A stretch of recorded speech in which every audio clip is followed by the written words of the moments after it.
Welcome back to the YouTube and welcome back to the channel, guys. And today we're doing a bit of a Marsden family special, which is the Bonfire Night Chilli. And trust me guys, it's really good. So Bonfire Night Chilli really is, we used to make this before we had Bonfire Night, which is November the 5th in the UK, Guy Fawkes Night, if you're not from the UK. And you read about like UK history, no one calls it that here, it's called Bonfire Night. The day before my birthday, and the reason it's called a bonfire chili is because, you know, a normal chili is a bit bland, right? Yeah. It's not that exciting, especially my mum's, it could do with a bit more spice, a bit more pizzazz. So this one, guys, is packed full of flavour, spice, and it looks amazing because we use a red and an orange pepper to simulate the bonfire. Pretty cool, right? So, Jordan, let's get into this.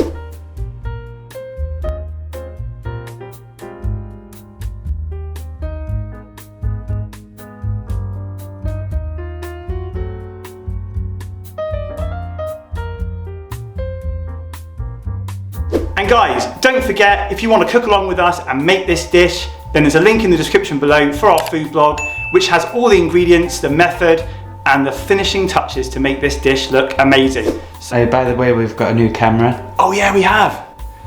And we have the old camera now, so now we're really camera's there. So without further ado, guys, let's get into this and start making the bonfire chili. Okay guys, first things first, you want your oven on to 180 degrees Celsius, and a cast iron skillet, your best pan, or a Crusoe pot. My mum would approve of the Crusoe pot, right? So, onto the highest heat you can, and some olive oil in there, guys.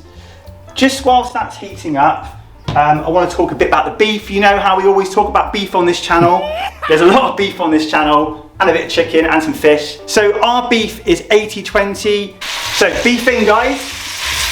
And you want to start breaking that down as soon as that's in there. So you break down all those bits of beef. So just whilst you're breaking that down, guys, bit of Susie salt, pepper peat in there. And then keep moving and keep breaking. So now guys, you can see it's all starting to break down. You want to get rid of all the pink in there and all those chunks. Just make sure it's all broken up. Bit of an arm workout this, Jordan.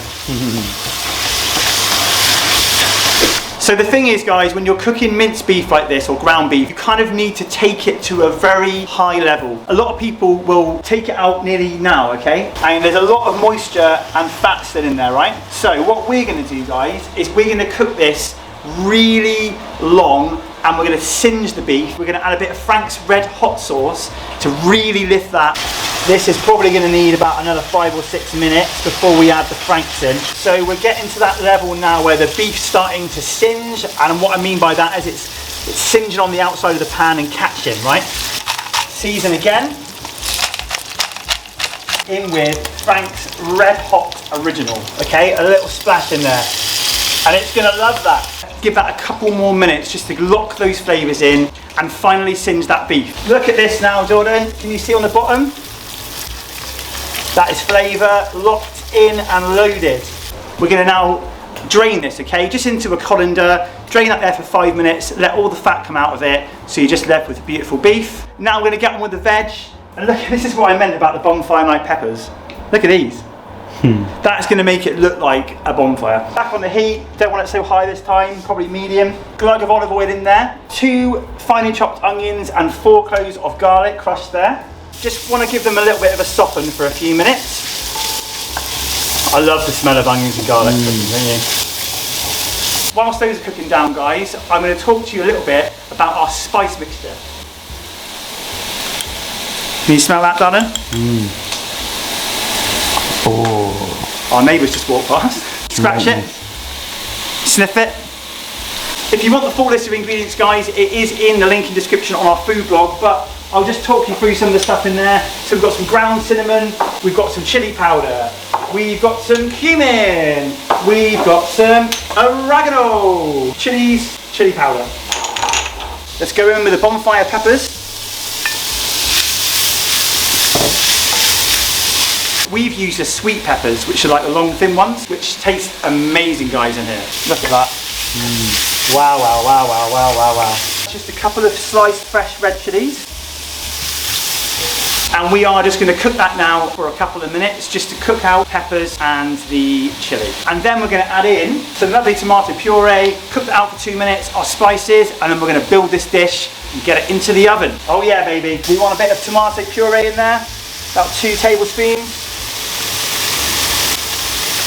Tomato puree is really raw, so you want to cook it out. All these spices in. This is now going to start to smell amazing. So we're going to dry fry these spices and the tomato puree for just a minute. Oh my god. Oh my god. That's not going to happen. Right, cut. 400 grams of chopped tomatoes in, guys. And then take this can and give it a little swill out of water into there. Just like that. Back in with the beef. 200 millilitres of water. And we'll see how that goes. You might have to add a bit more. Frank's Red Hot. A couple of splashes in there. Susie salt. Pepper beet. In we go. Putting on a show today, Jordan. A beef stock cube, just to thicken it up. You can use whatever beef stock cube you want. Just get that in there, guys. Okay, bring this up to the boil. Stir it up. It smells amazing in here. Like a kind of, when you walk into a cafe and you see chili jacket potatoes and they open that little pot of chili and you can just smell it and you're like, I'm having that. That's what it smells like in here right now. Get our lid. Bye-bye.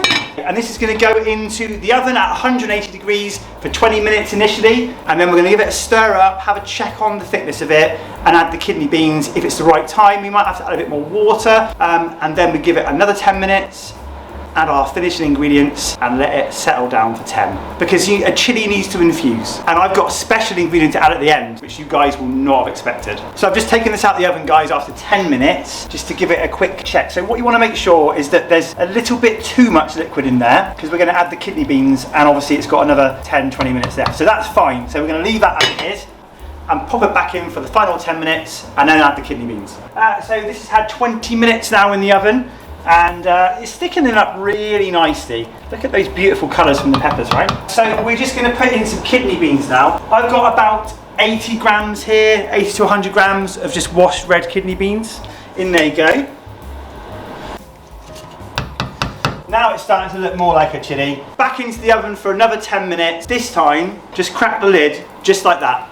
So it lets a bit of the steam out. And we'll check it again, and then it's time to put some very exciting finishing ingredients in there. Top secret, Jordan, eh? Let's go. Our super Bonfire Night Chilli is out of the oven. It's had its final 10 minutes with the lid just cracked. Let's take a look, guys. Oh, there he is.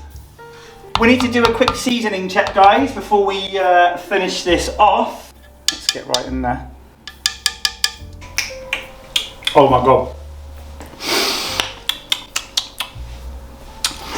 Whoa, that's good, but we're going to give it a quick Susie salt. And a pepper beet. Pepper beet. And now we're going to start finishing this, guys, with some quite different ingredients, but bear with me because I promise you this tastes amazing. So the first one is just some normal washed corn. But just a bit of this in there, and we're going to stir it in, not loads, just to add a bit of colour. Dark chocolate. Now, I promise you, hear me out on this one. Crack some up, nice dark chocolate like that, straight in. Sliced fresh red chilies, that's hard to say. Sprinkle those on the top. Frank's hot sauce, little drizzle. Mix all that in, guys, now. Now, we're just gonna leave that there for 10 minutes with the lid on. Now, the reason we do that, guys, is because with a chili, we want all of those flavours to infuse. It's been in the oven at a really high temperature, cooking and going crazy. So now it needs to chill out with that nice chocolate in, that seasoning, fused together. So we'll give it 10 minutes and then we'll finish it off and get this served. 10 minutes is up and this chili is chilled right out. Beautiful. Still nice and warm as well, thanks to the Crusoe. They're amazing. Okay, so beautiful, lovely fresh coriander in there. Just look at that now. We're going to sprinkle over our remaining chopped fresh red chilies. And And there we have it, guys. My Bonfire Night Chili. Honestly, this is one of the best chilies you're gonna taste. I can tell you the flavors in there are just amazing. The best thing to do with this, guys, is chuck it on top of a crispy, buttery jacket potato. Beautiful. The spring onions, maybe some sour cream, or on top of nachos, amazing on that. On top of hot dogs, chili dogs, on top of fries, chili fries. I can go on all day, but I won't. But that's it, guys, my Bonfire Night Chili. Thanks so much for watching, and we will see you next week.